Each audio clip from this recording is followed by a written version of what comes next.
It is 6:30 and we are ready to begin. We need to do a roll call. Cicely? Here? Mohammed? Yes. Angela here. And approval of the agenda. Would somebody like to make a motion to approve the agenda? Second. It's approved and seconded. The next thing would be brief announcements from. Oh, that would be a really good idea. Should we vote? All in favor? Yes. Aye. Aye. Any nays, abstentions? Okay. Brief announcements from staff, commissioners, council liaison in 5 minutes.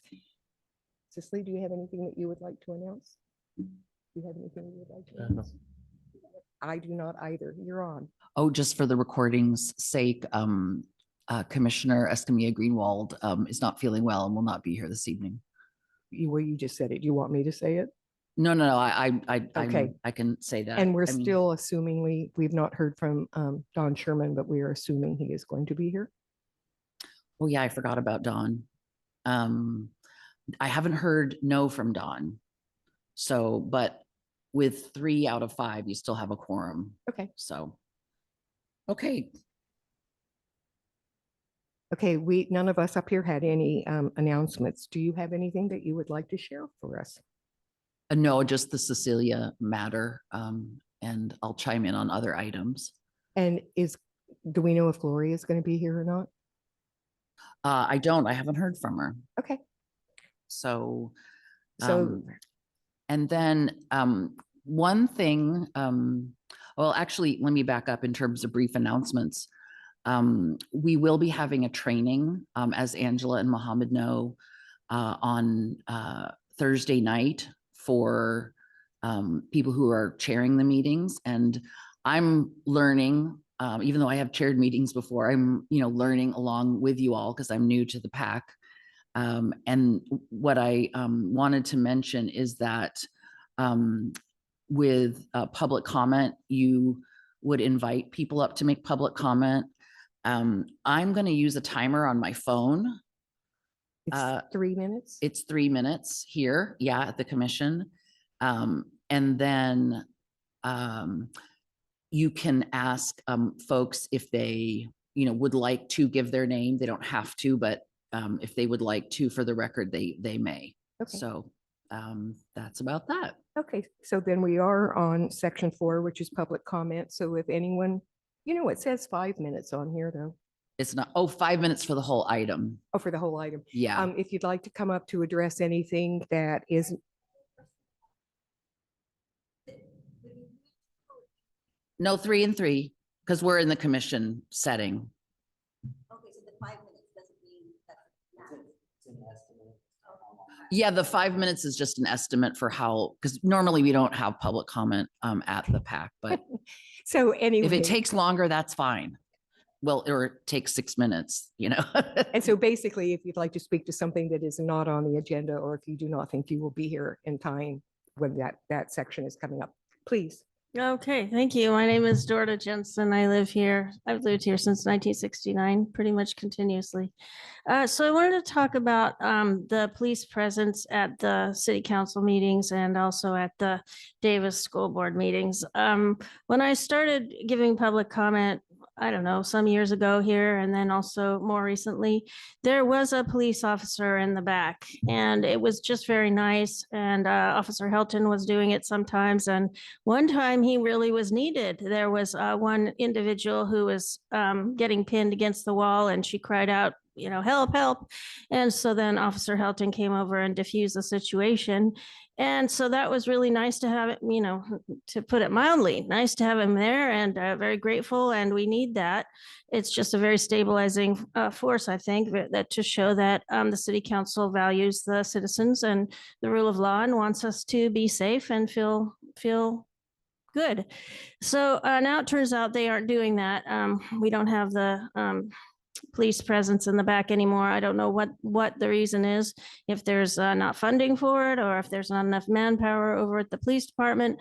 I did bring it up at public comment in the last city council meeting, asking what's the situation, and please explain to the city council to do to all of us. But I don't think they have explained, so I'm bringing the matter to you guys. And then it turns out now it seems like we need a police officer as well at the DJUSD meetings, which are usually 2 days afterward in this same venue, of course, because in the last meeting, there were what the DJUSD board thought were interruptions or disturbances. They stopped the proceedings, they came back, they stopped it again. And then on the second time, they ended up calling the police. 3 policemen came to escort a public commenter away.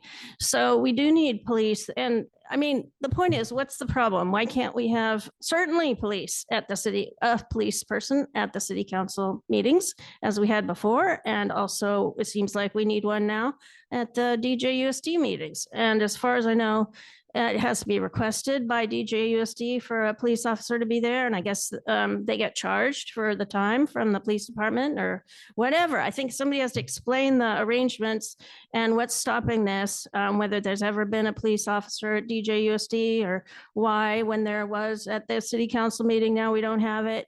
I just really appreciate it. I think it's very nice, a very calming presence needed if necessary. And I just want an explanation. I want change. I hope we can have it. I really value the police, or certainly one in the back. So I'm asking for that from the police chief right now and his bosses, which would be the city manager and the city council, to tell us at least why we don't have it now. Thank you. Ooh, perfect timing.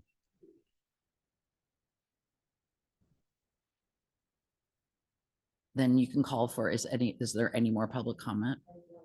Oh, you knew, okay. If you could give me 1 minute and 30-second warning, because I don't have a clock. I sure will, Thank yeah. you. Okay.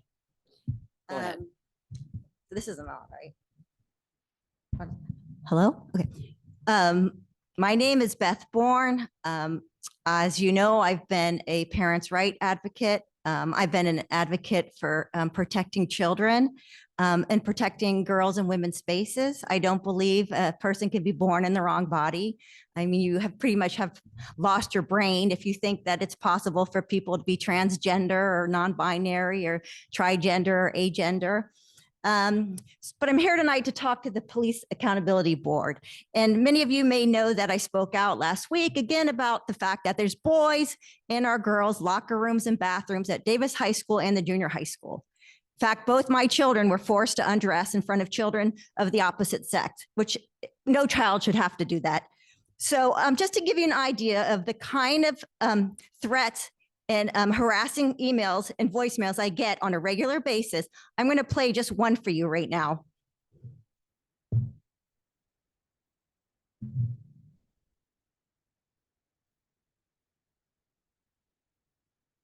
Oh, sorry. And the volume's not on. 1 second. Oh my gosh. Okay.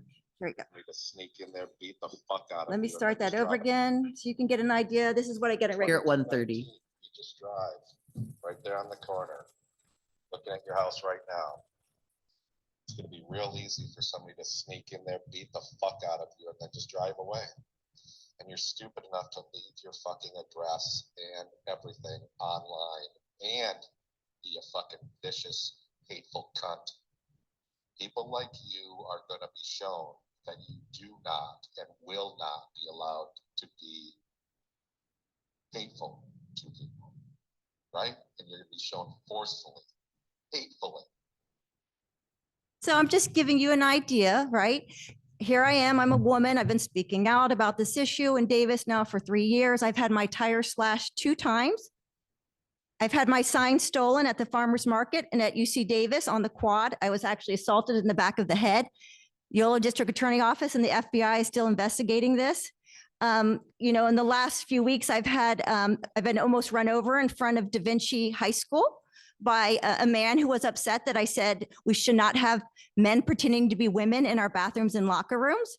I believe that this police accountability board that I'm going to assume you three are women and you man, I think you're a man, that you might want to protect and defend the children in this town and the women in this town that are being harmed by this social medical scandal. It is impossible for a person to be born in the wrong body.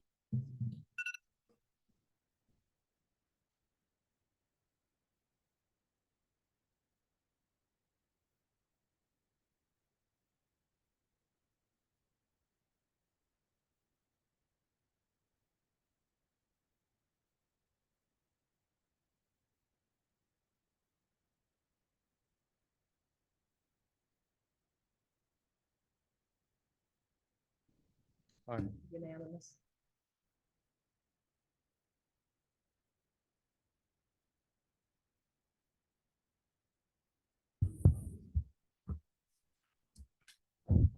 Peterson, close enough.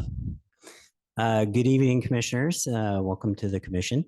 I'm Todd Henry. I'm your police chief. So tonight I'm going to kind of give a brief overview of how the police department works with the independent auditor, which is here tonight virtually. And then I'll leave a couple, some space at the end in case anybody has any specific questions for us. So essentially the way it works is there's really two components. Obviously, we have a lot of interaction with the independent police auditor, but the two main elements that we work with them on is citizen complaints of misconduct, and I'll get into that in a minute. And the other one is serious use of force. And so when it comes to misconduct complaints, those can come in through a variety of ways. They may come in directly to the police department, and that can really vary depending on what the circumstances are as to what the complaint is. There's obviously different categories for complaints depending on the severity of it. But as that complaint comes in, we do an initial assessment of the complaint and what's being complained about. And then we will start an internal investigation. That investigation, once it's completed, we share it with the independent police auditor. Prior to that, we actually made some changes to our process last year, I believe, where when those complaints come in, we usually notify the police auditor that, hey, we've received a complaint and here's the nature of the complaint. Then once we complete our investigation, that investigation is sent to the police auditor. The police auditor does their own review. They get all the information associated with the allegation. So that's the complaint itself, recorded interviews, body-worn camera, in-car camera, any surveillance video, and also reports, which are written by the officers or officer witnesses. And then obviously that's all culminated in our investigation. And that entire package is sent to the police auditor, who does their own independent assessment of the investigation. There can obviously be times where the police auditor may reach out to us and say, hey, we need some more information related to the investigation, or we feel there's some relevant interview information that we would like to see. And then at the culmination of that, the independent police auditor obviously completes their own report, which they will submit to this commission for review. And then that goes on a public-facing website, the police department's public-facing website. That process is also replicated with serious use of force. So if we have a use of force incident and we basically will record the incident, we will do our own analysis from a lieutenant, which is a mid-level manager within the police department. So the use of force incident occurs.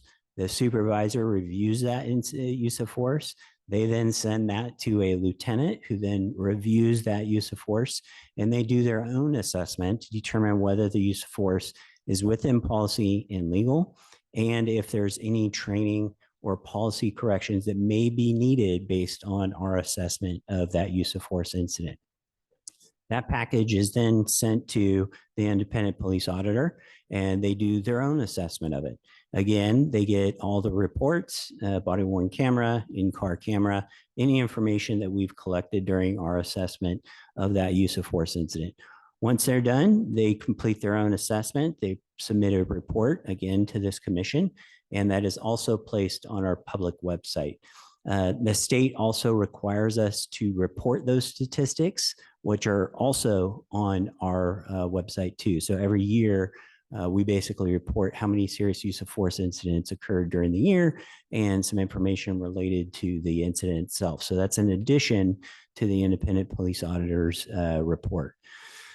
The third piece, which is slightly different, is audits. And this is a piece that I'm sure that Mr. Janaka will speak to you about, which is the commission, in collaboration with the independent police auditor, will identify different potential areas within the police department to do an audit. And we've had a variety of those. We've had some that relate to response to mental health calls. We've had some that relate to hiring. And currently, we're in the process of working through what field training looks like for new officers. So obviously, when the police department hires an officer, they go through about a 7-month academy, and then they enter into what's called the field training program. And that is anywhere from 5 to 6 months, depending on the progress of the individual officer. And this audit will essentially kind of look at our process, how we document training, how we record that, how we're consistent with POST, which is Police Officer Standards and Training Commission. They basically kind of write the rules of how police officers need to be trained, what training requirements, what specific disciplines they need to be trained on, and kind of a litany of other things. So those are the three big pieces. In addition to obviously the independent police office, the independent police auditor, and then the Police Accountability Commission, POST also has what is often referred to as SB2, which is a process where if there's serious misconduct, we also have to submit a report to them in addition to the police auditor. And that report is reviewed by a POST. And depending on the circumstances, it goes before a board. And if they decide to move it all the way to the commission, there's a determination as to whether the officer's certification should be revoked. And this is independent of the police department and independent of the independent police auditor. This is a third entity of oversight, or I guess in our case would be a fourth entity of oversight. And so obviously these kind of all work independent of each other. The goal is that, hopefully everybody gets to the same conclusion, but that's obviously not the case. So those are kind of the major components when we interact with the independent police auditor. And I'm happy to answer any specific questions you may have regarding the process or potential outcomes or previous reports.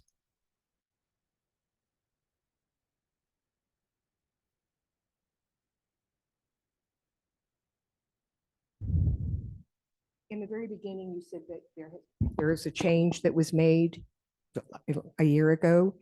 What I think I heard you say is that when an incident happens, you send it to the auditors before you're doing your internal analysis. Is that what the change was? Yes. What we would do is previously we would wait till the investigation was complete and then send it. What we try and do now is at least let the police auditor know that, hey, a complaint has come in and we're in the process of our internal investigation. So at least they know it's coming. And the other question is POST is state of California. Correct. POST is, it's the Police Officer Standards and Training Commission, and they are a very large state organization which regulates a lot of different components around police officers, certification, and training, but they are a completely separate entity. Thank you. That's my only question. Anyone else? It looks like you're getting off easy. Okay. Anything else that you would like to add? Anything? You can call for public comment when you're ready. Okay. Public comment, if everyone is ready. Anyone? It's like 3 minutes. Okay, hi, yes, I'm I'm thankful that I'm able to be here at this meeting, and I noticed our city council member, Gloria Partita, just walked in. So what we have coming up here on October 16th is the Hate Free Together Summit. And I've got the invitation list right here. There's about 60 individuals in Yolo County and City of Davis who are invited. Some of the organizations include Davis Media Outlet, Black Student Union, Moms Demand Action, League of Women Voters. The Davis Phoenix Coalition is invited. That's Gloria Partita's group. They get a lot of money from, our taxpayers, and they have, an undue influence in this town. They paint rainbow crosswalks. They hold drag shows for children where parents don't need to be consented or given permission to their child to attend a drag show. So what I'm concerned is that, I've asked the city of Davis if we could have our organization there, or if I could be there as an individual, because as you know, and I just spoke to this and Gloria missed it, but I get these death threats pretty much on a regular basis. And, here's like an example. 2219 Regis Drive, right there on the corner. I'm looking at your house right now. It's going to be real easy for somebody to sneak in there, beat the fuck out of you, and then just drive away. And you're stupid enough to leave your fucking address. Yes, and everything online, you fucking vicious, hateful cunt people like you. You're going to be shown that you're not allowed to be hateful. In fact, I actually told the city council that somebody had graffitied in front of my house, "Fuck you, Beth Bourne." And I asked this city manager and this city council to clean off the graffiti. It took 48 hours for the Public Works Department to show up. Nobody from the city council had the courtesy to make sure that that was cleaned off. So Hate Free Together, what about protecting women who want to speak out on this unfolding social medical scandal? And we have people on our elected officials who are lying to children about biological reality and telling parents that they have no right in the upbringing of their child, and that they can groom and they can be predators and they can harm our children.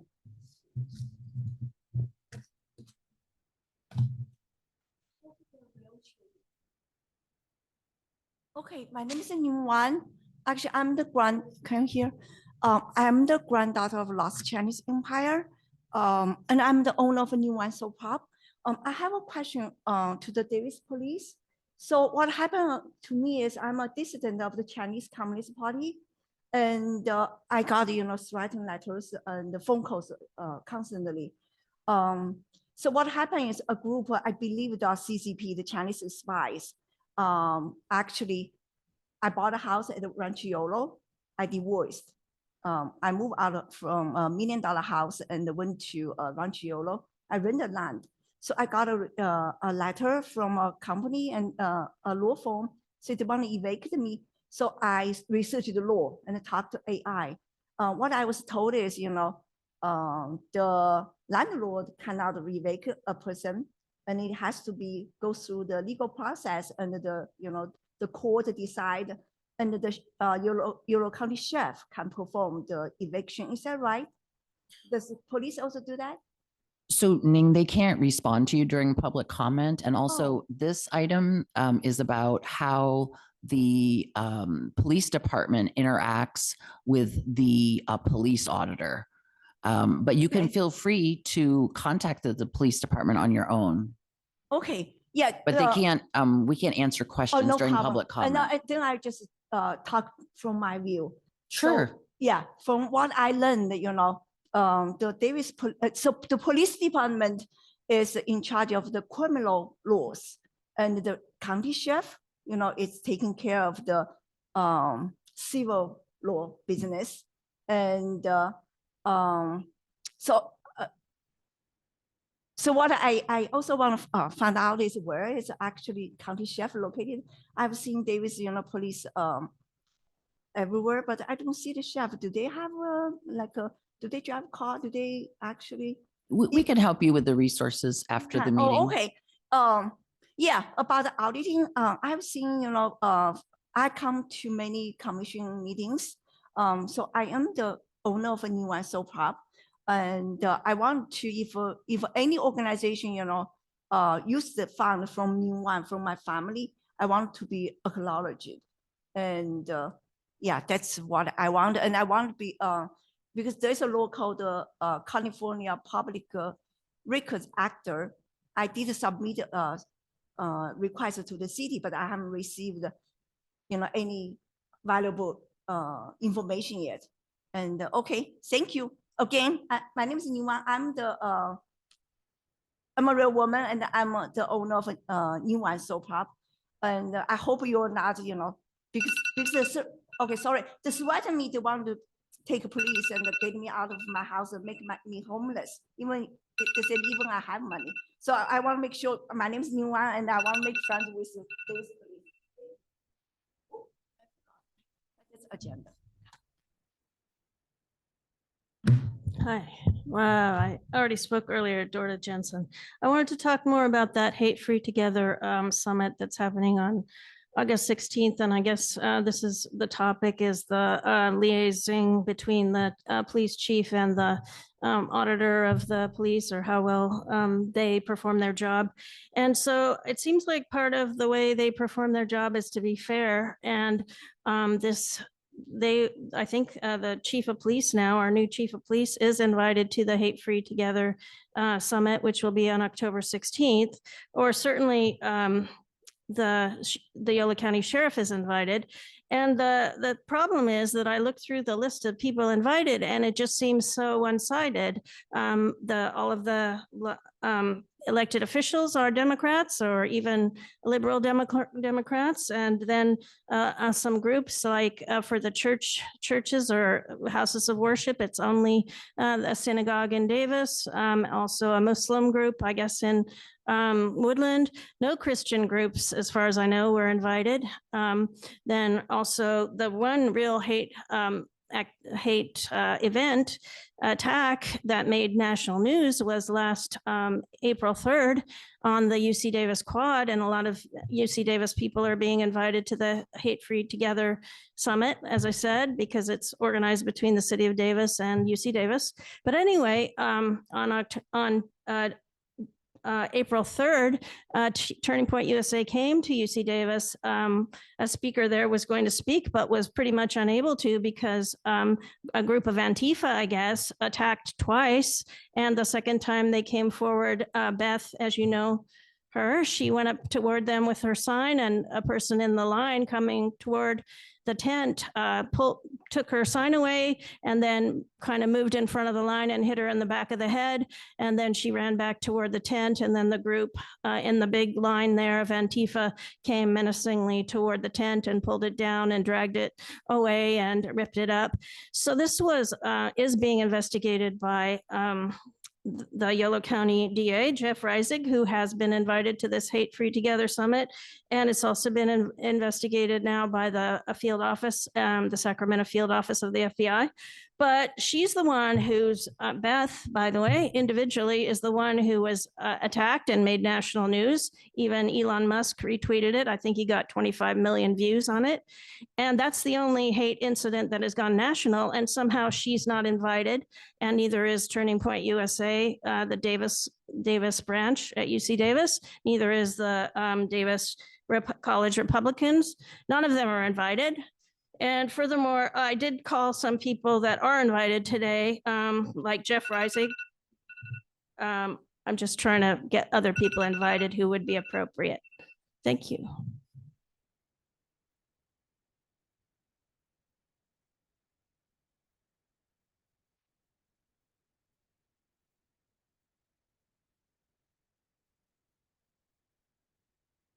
Sorry, Michael, we're ready if you are.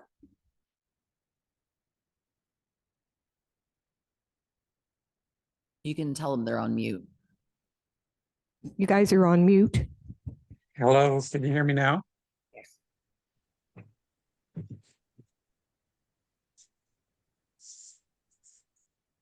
Let me, Can you hear me now? yeah. Yes, we can hear you. We're just trying to figure out how to make the screen larger.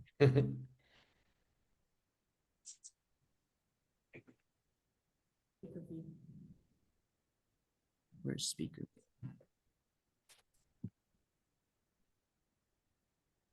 Well, I'm on speaker view. He's not speaking.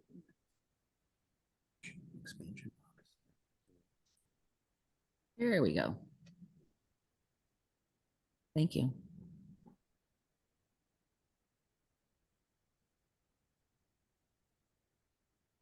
Okay, go ahead. We can hear you. Great. Good evening. Michael Chinaco here. Along with me is my colleague Steve Connolly. We are the independent police auditor team, and it's great to be with you, at least virtually, this evening. I had a chance to hear Chief Henry's a recitation of the relationship we have with the police department and the chief of police, and appreciated that presentation.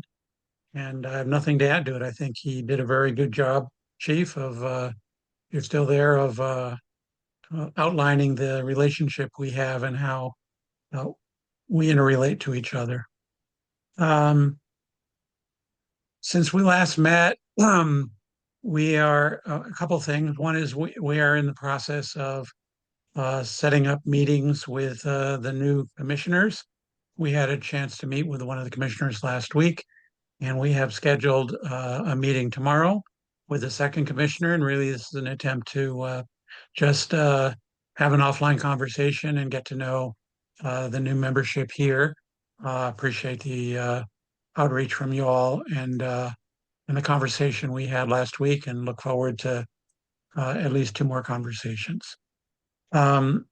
We're moving along with our projects, the auditing project involving field training. We have a tentative plan to come up in person in the next couple of months and move that project along, as well as attend a commission meeting in person. And so hopefully we'll be able to do that in one of the upcoming meetings.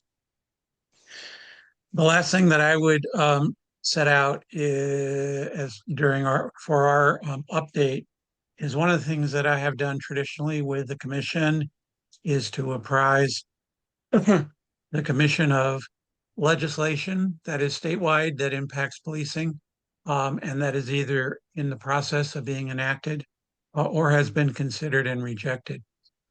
Since George Floyd, if you recall, there was a whole lot of police reform legislation coming out and subsequent to the George Floyd murder in 2020, 2021. That has slowed down significantly, but there are new bills that have come into play and are in process. And I just wanted to briefly talk about 3 of them and then obviously be available for any questions any of you might have.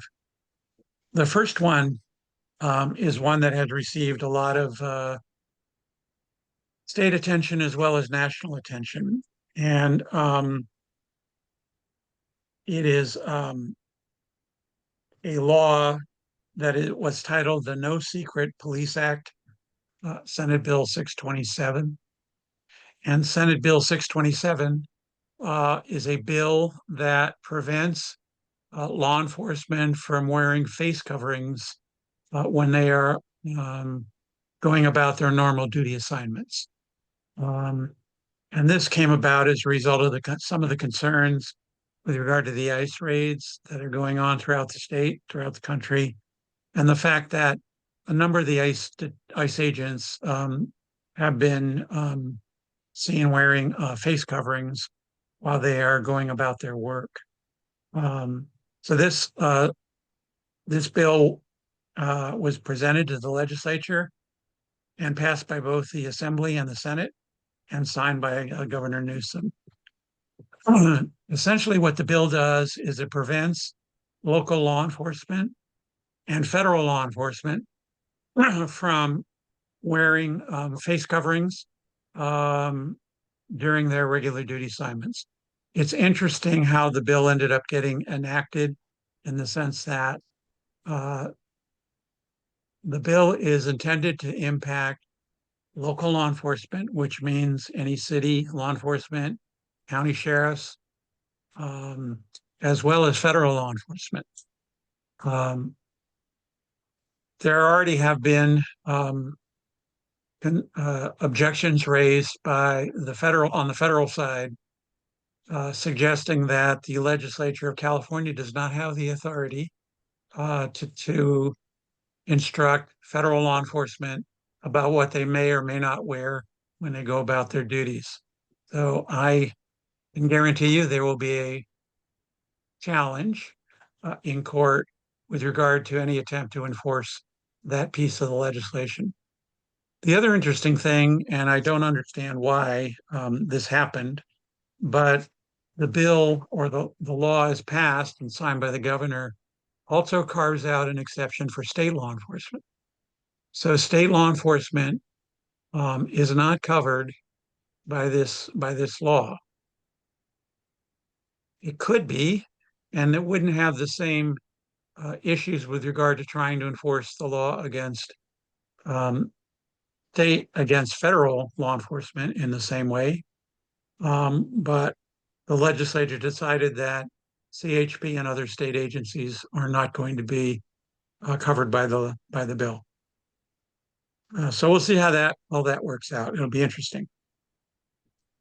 The second bill that I wanted to talk about is AB 572. And that is a bill that has been passed by the Assembly. It has also been passed by the Senate and is awaiting consideration by Governor Newsom. And what that bill would do, if Governor signs it, is it would require that after any officer-involved shooting or in custody death, it would require that the law enforcement entity that's investigating that incident reach out to the families of anyone who has been hurt or killed as a result of that critical incident and inform them of the status of that individual, to inform the family about the nature of any investigation that's going on, and to have a support person present during any interview that is conducted of the family. It would also require the investigative law enforcement that before any questioning was to take place, that they advise the family member of the status of their loved one. And this is a bill that's intended to push back against the strategy that some law enforcement officials take, where they do not inform the family. Instead, they interview the family as part of the investigation and attempt to learn more about the whereabouts of the person who was shot and killed prior to even informing the family member of the potential demise or injury of the family member.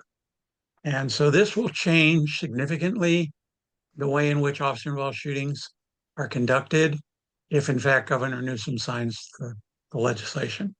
So we'll see about that. The third bill that I wanted to talk about, because it has to do with issues that the PAC has considered over the past 3 or 4 years.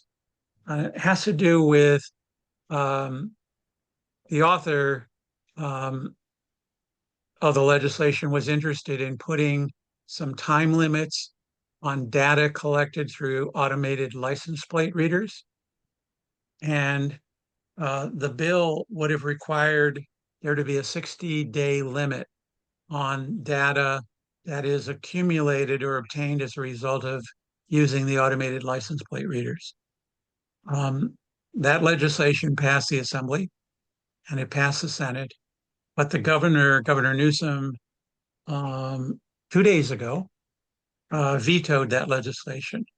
So Governor Newsom thought that it was inappropriate to put that kind of guardrail on data collected through automated license plate readers. And he wrote a letter indicating his opposition to the legislation and his decision to veto that legislation.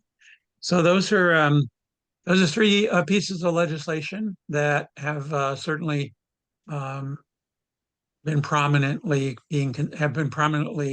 a part of the work of the current legislative session. And As you can see, one bill was passed and enacted and will, the one on face coverings, and will go into effect January 1st. The bill also requires that every local law enforcement agency by the end of July create a policy that advises its officers on the restrictions on face coverings. So a DPD will need to do that sometime next year. Those end my remarks. Steve, do you have anything on your end that you wanted to add? So, good evening, everybody. I'm certainly, I don't want to interrupt in case you had questions with regard to any of the presentations that Mike was making. I just wanted to say a couple of quick things. I am sorry I was in the virtual waiting room there and did not hear Chief Henry's presentation. So I will look forward to catching up with Mike in terms of what that entailed. But I will say, I am looking forward to meeting the new members of the board. We have been in touch with the three new members, and as of tonight, have at least meetings scheduled with all three. And as Mike said, we had the chance to meet one of your commissioners last week and enjoyed it. So we appreciate your accommodating us virtually. We know it's a little clunky, and we're looking forward to being there in person. And I will just add to what Chief Henry had said, or what Mike has said. I am in regular touch with the Davis Police Department as cases are wrapped up or new matters are coming along, and I can say that they have been very communicative and collaborative in terms of holding up their end of the bargain in providing transparency and asking the questions that we have about the individual incidents that we hear about. And just within the last week, we have received a couple of new things. So the pipeline is continuing to flow. I'm wrapping up a draft report on one of the recently completed complaint investigations, and we'll probably have that for you as early as next month, so we can start getting into some work product. And I certainly don't want to ignore the continuing members of the commission. I appreciate your service, and again, we're looking forward to seeing you in person soon. Thank you. Mike, back to you. Thanks, Steve. That's all we have on this end, but certainly willing to entertain any questions any of you might have.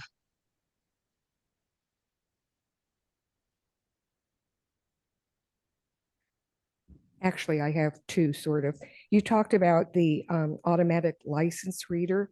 I'm sorry, I don't know what that is. So that must have been something that was discussed before I got on this commission. So if you could kind of explain to me what that really means and why you're talking about a 60-day limit, why would that be necessary? Again, not knowing what that means. And then my second part to that question is, you said the policies. Do we get copies of policies when they're written? I don't know. So all the policies by law are required to be posted on our website, which they are. And if we make an amendment or adjustment to a policy, we upload the new version. So anybody can access those at any time. Okay, thank you. Okay, so information please about the automatic license reader. Chief, do you want to take that one too, if you're still around? Yeah, absolutely. So automated license plate readers are essentially a camera that takes an image of a license plate and it records that license plate. They're used for a variety of reasons. We have what's called a hot list. So let's say a car was related to a missing person or a violent felony. It'd be entered into it's essentially called the stolen vehicle system. But if the car came into the city of Davis, the plate would read it. It would know through the hot list, which is connected to a statewide database, that the vehicle was associated with said crime or a missing person. And it would alert the police department that, hey, the car has just entered your jurisdiction that is wanted. The other component is investigative purposes. So we have had cameras at two major intersections for many years now, and they have been pretty beneficial in a lot of ways, especially related to organized retail theft, some violent crime investigations, a fatal hit and run investigation, but they're constant visual monitor of specific locations as intersections. And oftentimes what will happen is let's say that a crime occurs and somebody identifies a specific type of vehicle. We can then search the system through what's called a make model search, and it will tell us, yes, this car, which was similar to the one you're looking for, passed through this intersection at this time. And then we have a license plate. So now we have an investigative lead. So currently, the way the city and the city attorney interpret it is that government code requires us to keep records for a period of 1 year. So right now, what happens is if a license plate is captured, that image is stored on a server. And then if it's not needed for an investigation at the 1 year mark, it's purged out. So any license plate is recorded. So what you're saying at the end of the year, it would be deleted. It would be deleted. What Yes. are they, what's the 60 day? What are they asking for in the 60 days? I don't. Well, CHP is the only agency right now that by statute is required to delete their data after 60 days. I'm sure Mike can expand on this better than I can, but I think the concern is retaining data that may not be useful in a criminal investigation for an extended period of time. I personally have no issue with the 60-day rule. It actually makes it easier because it's less expensive to store it. And most of the time, if you're trying to investigate a crime, you're usually searching that data within 60 days. Is there the potential that some data could be lost and not useful? Yes. And I think that's always kind of a juggling act. But I think what the intent of the legislation was to restrict the amount of data that is being retained by law enforcement. Obviously, there's a lot of sources for somebody's whereabouts. I think probably everybody in this room has a cell phone, which is tracking your whereabouts on a minute-by-minute basis. There's also private video cameras, which are throughout the city, and they're pretty prevalent at this point, and that data is held indefinitely. And then we have always had surveillance cameras at Mason 80 and Richardson 80. And that data is held for a year as well. And so I think the goal of the legislature with the proposal of this bill was to put a restriction on how long the data could be held. There were some other components within the bill too that required some information to be uploaded into a search query. When an officer is searching that information, we by policy already require that. So that wouldn't have been a change for us. It would have really just been a direction as to how long we would be able to retain the data.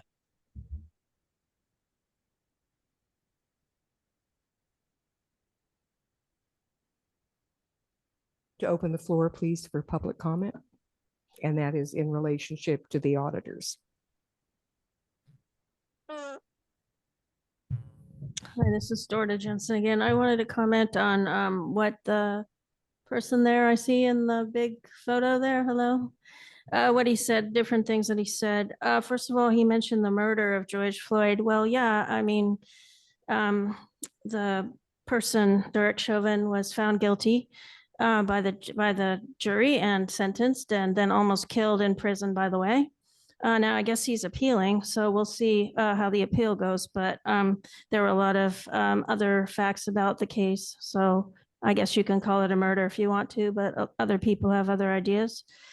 As for the law, you were talking about the first one has been signed by the governor about the face coverings for local and federal law enforcement. And you said that the state law enforcement were exempted from the law. I wonder what's going to happen if the California Guard, State Guard or whatever, will be nationalized. I know Mr. Trump tried to do that like yesterday or something in order to be sent up to Oregon, Portland, Oregon. But then the judge said, no, he can't nationalize the California Guard for that. And no state guard can go to Oregon right now, and not the guard for Washington, D.C. either. I don't know about any guard for Puerto Rico or any of our, they're part of our United States, I guess, Puerto Rico and Guam and whatever. They might have some law enforcement. So it seems like that was not disallowed by the judge. So I'm just saying, in any case, what would happen if the California Guard were nationalized? Would they still be exempted from the face covering, or would they then have to have the face covering because now they were representing the federal government? But as for must having to wear things or must not having to wear things imposed on the Davis Police Department, during Pride Month of this last June, the Davis Police Department was required to wear during that whole Pride Month to wear a rainbow pin or a rainbow, I don't know what it's called, like a badge on their shoulder or something. And I don't know why. It just seems like they're just supposed to look like police officers all the time. They have their official outfit. And why should they be required to, I don't know, support one thing or another when they're doing their duties in a fair manner? So I don't agree with that this had to happen by the, be required by the Davis City Council. And then now they must. Georgia, I'm so sorry. My error, because it's hard to take minutes and run the clock. I didn't start your timer and I think you're probably over. So if you could wrap up, Sure. I apologize. So now they must have worn a face covering during the COVID time, but now they must not wear it according to this law now. So they wore it for safety during the COVID time. They're wearing it for their own safety to obscure their identities, and their identities are not obscured. They've got their name on their outfit and as well. So I don't agree with this new state law. I think it's garbage. And I guess you're saying that it's reality, but I still say it's garbage. So that's all.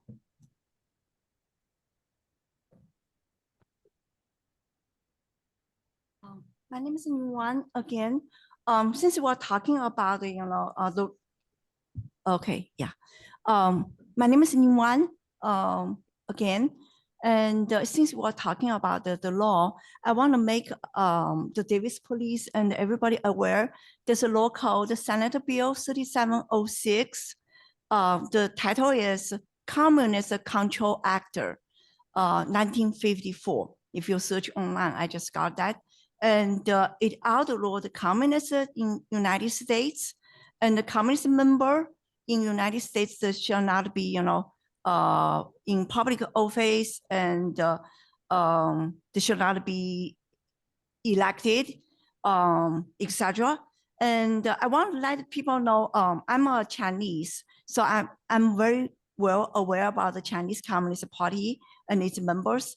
There's a Red Maple dance troupe. Actually, it is a branch of communist, CCP, Chinese Communist Party member branch in United States in Davis. Actually, the nonprofit. It's a nonprofit in Davis. Actually, it's a Chinese Communist Party branch. It's called the Red Maple Communications, Red Maple Connection, Culture Connection. And it's, it's a chair, Amy Liu, Amy Tong, actually is a CCP spy. Actually, is a thief stealing from me. Actually, that's Jenny Tan. So my name is Yuan. I'm the granddaughter of Lost Chinese Empire. I'm the legal owner of Yuan Soap Pop, a huge fund, belongs to Chinese Empire's family. Jenny Tan is a unique for our family for years and years. And Jenny Tan is Kamala Harris, just stealing money from me until today. And they actually robbed me May 15th, 2024, actually steal my driver's license, my credit cards, and everything, like my checkbook. I'm doing my tax return because I filed the extension, and Force Chase actually closed my account because they're just printing checks from my account and taking money out of my account. So I want to let everybody know Kamala Harris is a Communist Party spy, and it's my ex-husband's stepmother. And my name's Yuan. I'm the legal owner of Yuan Soap Pop. Thank you.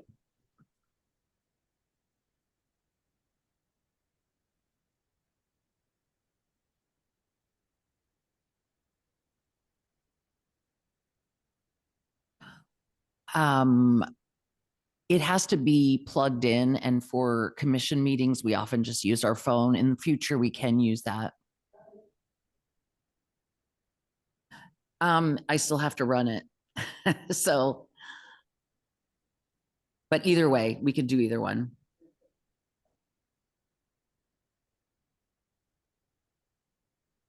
Turn on my mic. The next thing is number 8, the subcommittee updates. And I know you were going to share with us, Barbara, some of the events that had occurred in the past for the outreach, because probably right now would not be the best time to form a subcommittee since we are missing 2 of the members. But you had some history as to what the previous outreach events were. Yes, I did. And you could still, if you wanted to, form a subcommittee, but like you said, we do have some members absent. Just a moment, please. Okay.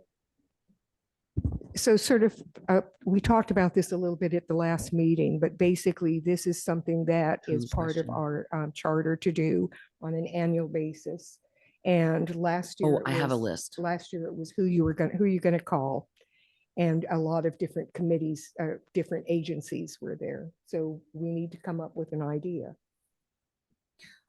Well, and what I wanted to add too is, since there is a new process with regard to work that commissions do, when the subcommittee and then the full commission decides on some topics, and maybe a preferred topic, that would need to go to city council for approval. So, and I just wanted you to make you aware of that process.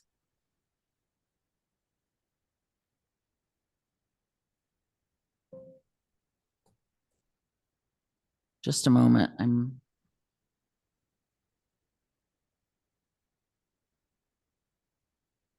I had sent it to you to you and Mohammed in email.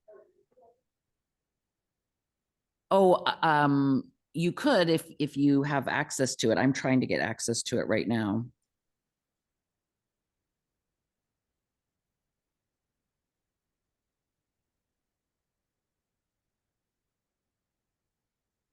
Here we go. What I had provided was in 2021, and I will provide this to the full commission. I just briefed you on it based on a question you had during our meeting where we set the agenda for the commission meeting. And so in 2021, the topic was Know Your Rights. A civil rights lawyer and legal consultant talked about people's civil rights. And then in 2022, it was more general. It was learn about the work of the Police Accountability Commission. And Mr. Janako and Dana Bailey, our Director of Social Services and Housing, talked to the group assembled. In 2023, the topic was property crime. And again, Mr. Janako was present. And then when Chief Henry was deputy chief, he was also one of the speakers at that event. And then you mentioned the Who You Gonna Call, which was about social services and crisis services in Davis. And that was the 2025 meeting. So what I would suggest is we can, if you don't feel comfortable forming a subcommittee now with members absent, we can bring it up again in November and you can pick the subcommittee and the subcommittee can start doing its research. Is that what you'd want to do? Yes, please. Unless everybody that's sitting here would like to volunteer. And yeah, I think we should wait. okay. That's fine. And so you would want to call for public comment on this item? Okay, any public comment on the subcommittee update on the outreach event?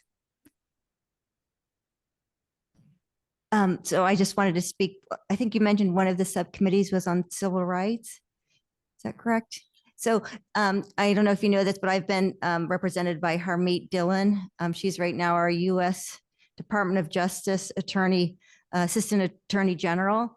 And, now I'm still being represented by her law firm in San Francisco, but she's she's in Trump's administration. So if you could focus on that, right? Like, how do we have community members who have civil rights, like our First Amendment right to free speech, and how they're being impacted, and what our police department, City of Davis Police, UC Davis Police, our county sheriff could do to protect, especially women who are speaking out on violence towards women. And in my case, I speak out what Clara Partita, who runs the Davis Phoenix Coalition, is doing as far as grooming and basically trafficking children without their parents' knowledge. So what you could do in making sure that our civil rights are protected, and that we don't have a librarian at the Davis Library saying that when I misgendered that, that wasn't allowed and he violated my free speech.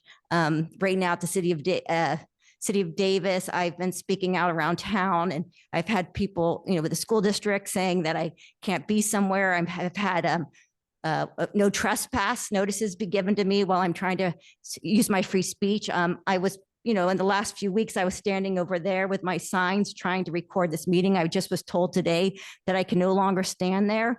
It's not clear where I can have my camera on to record. This is a public meeting. Everyone should be able to record everybody at this meeting, but it's not clear from that sign where I should be. So, I'm hoping our city council member, Clara Partita, who also runs the Davis Phoenix Coalition, that maybe she could have some leadership in making sure that a voice like mine is also protected and welcomed in this community. And I just want to thank Police Chief Henry, because he's been doing a fantastic job since he's become our police chief, and he's wonderful. And, the officers working for him have just been wonderful. And every time I make a police report, the service has just been outstanding. Thank you.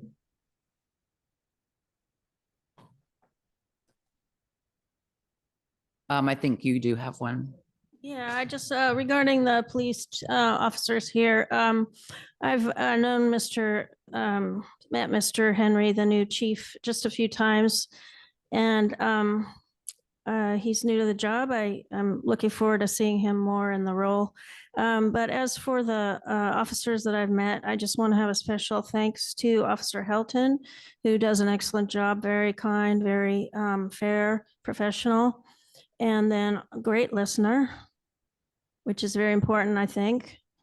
And then also Officer Gonzalez, I believe his name is. And so he was very nice as well. I went to the Davis Police Department and talked to him. And so he made a very good impression on me as well. He was saying that they were understaffed at the police department, but that was maybe a few months ago. So I hope they're up to staff now.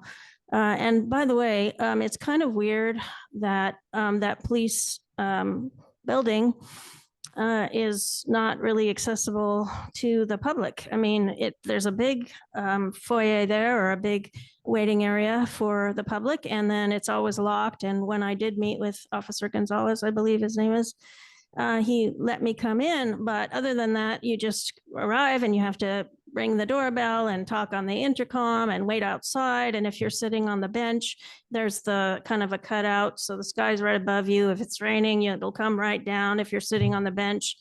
So I just don't know why do we have a big waiting room there inside, and then nobody can really use it? Does the police department not like us, or they don't trust us, or it's not to serve us here?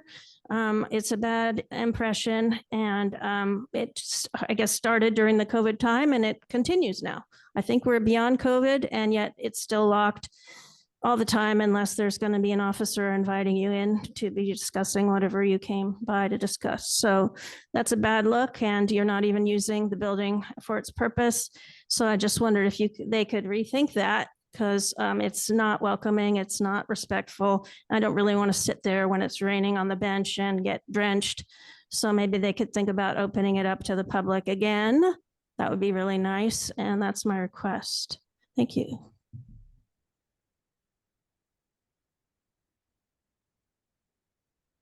The next thing is our long-range calendar, and it's based on, at the very last page of the agenda.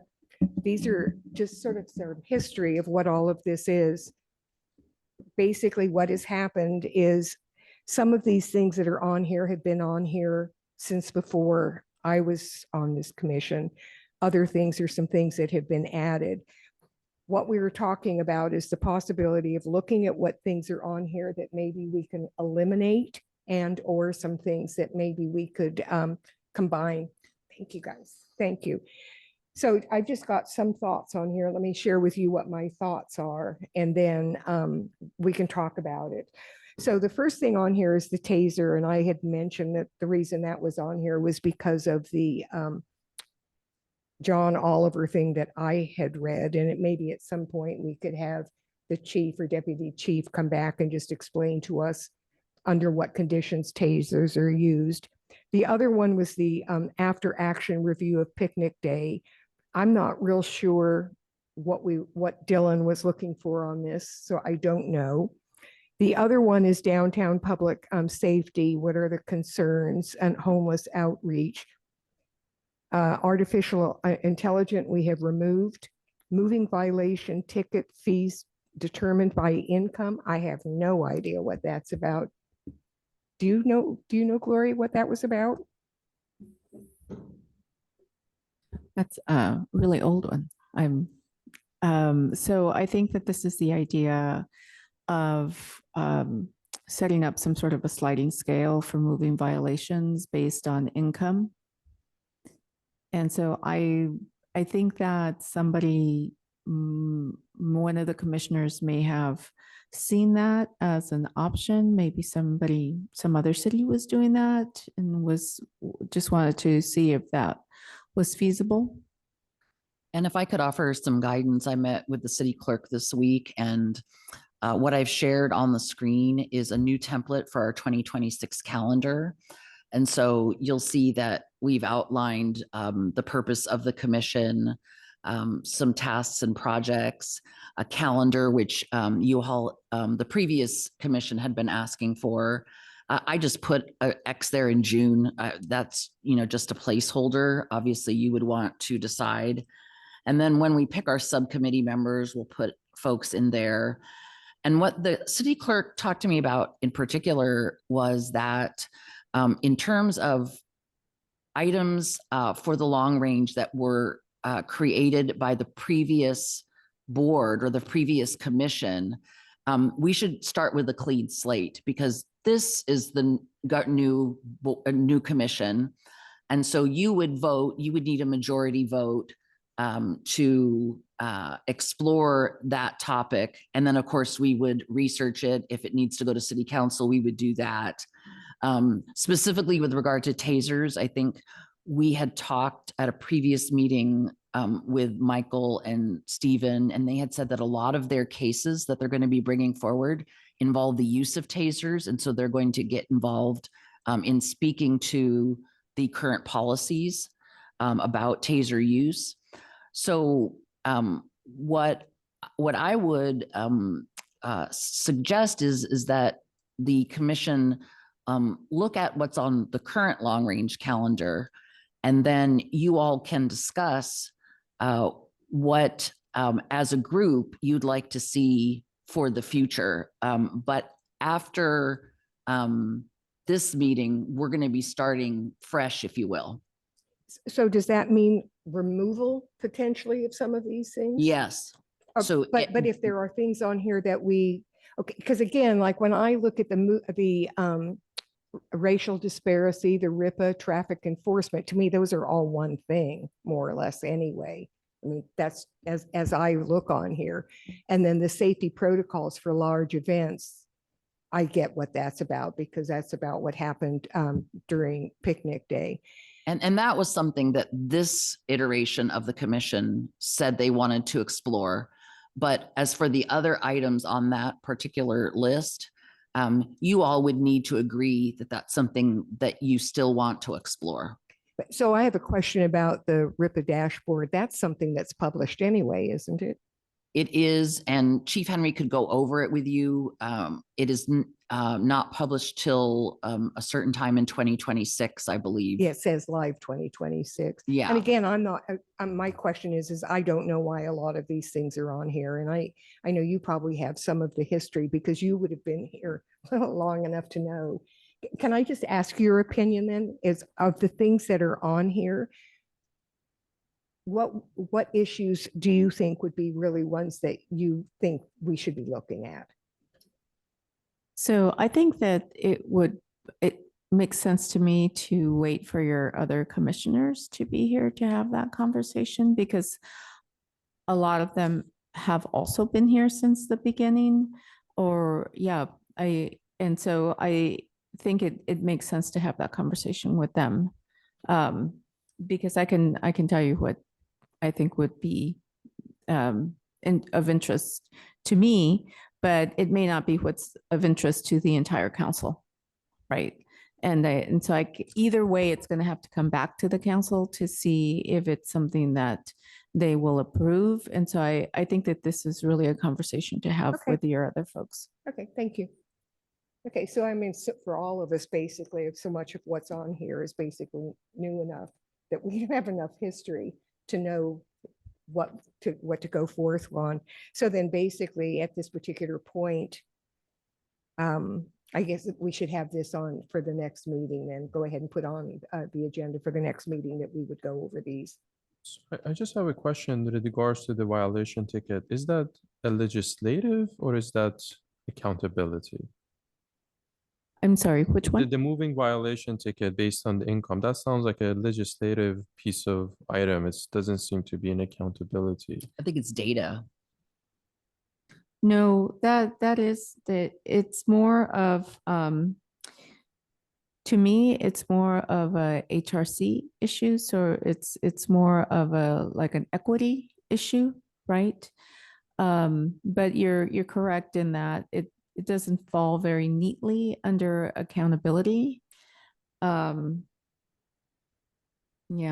And like we've been mentioning, some of these could have been on here even from the previous iteration of the commission. So you all will want to chart your course.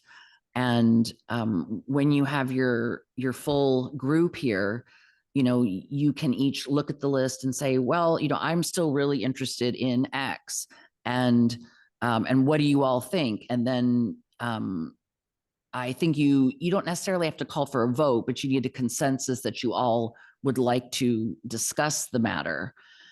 So you can use this as a guide, but also organically, issues will come up where you will be discussing them and you'll all agree, hey, we would really like to see this on the long range, and then we'll explore the feasibility of it. And like even for the downtown public safety, I know that there is an officer down there now, so that would sort of answer that, probably whatever the concern was with that one. I'm sorry, did you have So the other one, I mean, I think downtown safety is a good one, and I'm not sure if it's totally solved. But the tasers seems, looking at a lot of cases that's pending, so it seems to be automatically and directly it's going to be on the agenda. So perhaps that's something to be considered removing as well too. Yeah, we will definitely be discussing the use of tasers through those cases.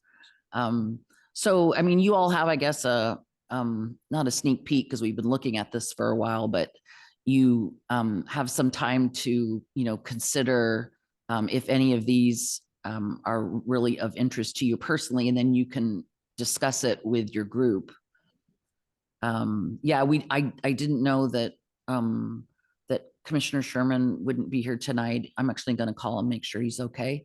And then I didn't hear from Commissioner Escamilla Greenwald until late in the day. So, I know this isn't the most meaty of meetings, but I think it's important that we try to have meetings. So we certainly, I get in the practice of having them. And also we hadn't met in chambers yet. And so I think that we'll just, keep on going. And I also think that having the opportunity to meet with the chief is really important for this body. And even if, maybe today you don't have a lot of questions for him, it's good to have that continue on a regular basis, so that maybe next time we'll have a lot of things that come forward for you. So just a suggestion, perhaps just a thought. was mentioning about the subcommittee, and we have this AI and impact on policing. So I think it would be also interesting, perhaps as one of the topic would be the impact of AI on civil rights. So I think that's. So I think I had asked Steve and Michael about when they could bring that forward to the commission, and they said that it was, you know, at your discretion. So if you would like to bring that and have that presentation next month, I mean, we do have a quorum to say, yes, let's put that on the agenda for November. So, you know, that's up to you. Like to make a motion then to go ahead and put that on the agenda for November. I'll take a motion. Second? Second, okay, all in favor? Aye. No. And Michael, is that still agreeable to you? Does that work? Yes, it does. And you did hear that we had one. Have a nay. no. We had a nay. Right. So when we're talking about putting items on the agenda, it's more a consensus. I don't think we have to really put that to a vote. Do you guys vote on something that goes on long range?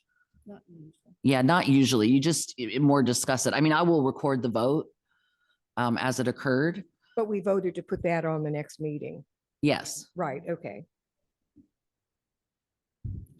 Also, I know the vote was already taken, but I just thought like the other items that were discussed, we should wait until the full commission. right. And so also it helps if you call, you have your motion, you have your second, and then you have a discussion, right? Because then you might have like, right?